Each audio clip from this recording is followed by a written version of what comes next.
La vision nous aide à être déterminés et à croître. Elle était comme une flamme chez les prophètes. Nous devons reconnaître qu'en ce qui les concerne, et sans aucun doute possible, ces hommes étaient des flammes de feu. Il n'y avait pas de neutralité en eux. Ils étaient agressifs et jamais passifs. La vision produit cet effet. Si vous avez réellement vu ce que le Seigneur désire, vous ne pouvez pas avoir un cœur partagé. Vous ne pouvez pas être passif si vous voyez. Trouvez une personne qui a vu et vous aurez une vie positive et active. Considérez une personne qui n'a pas vu. Elle n'a pas d'assurance. Ce n'est pas défini. Vous avez quelque chose de neutre, de négatif.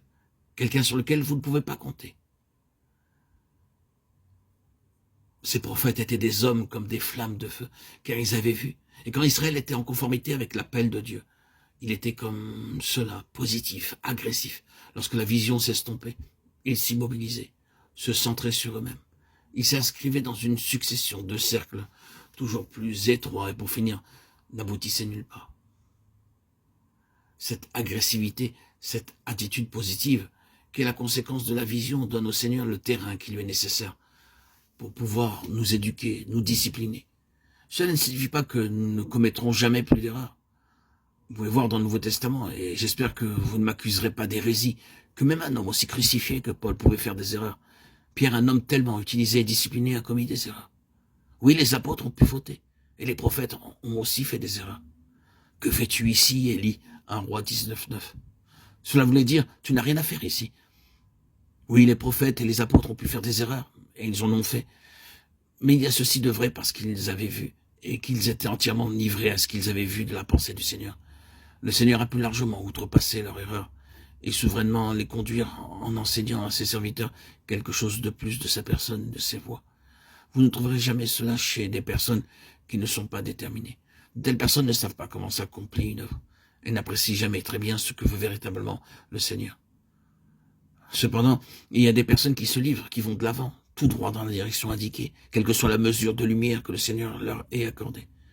D'une part consciente de leurs fautes, des erreurs de leur propre zèle, mais cependant employées et empoignées par la divine souveraineté, et ainsi maîtrisées, saisies, emprisonnées. Elles sont enseignées par le Seigneur à travers leur erreur pour mieux connaître ses pensées et comment il fait les choses.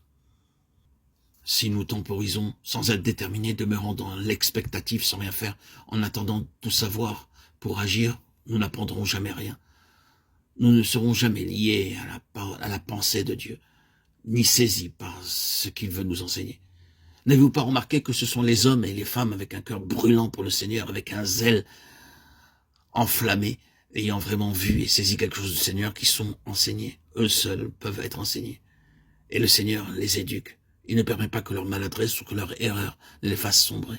Il les gouverne souverainement. Et après un certain temps, elles peuvent dire « Oh oui, j'ai commis bien des maladresses. » Mais le Seigneur a merveilleusement triomphé d'elles et les a tournées en bénédiction. Le Seigneur m'a redressé. Je suis maintenant lié et uni à lui. C'est en se comportant ainsi, en laissant la vision nous gouverner, que le Seigneur possède une base pour prendre soin de nous. Et cela malgré nos erreurs, parce que ses pensées sont en cause. Ce sont ses intérêts, et non pas les nôtres, qui sont l'objet de l'attention de nos cœurs. Et cela fait une grande différence.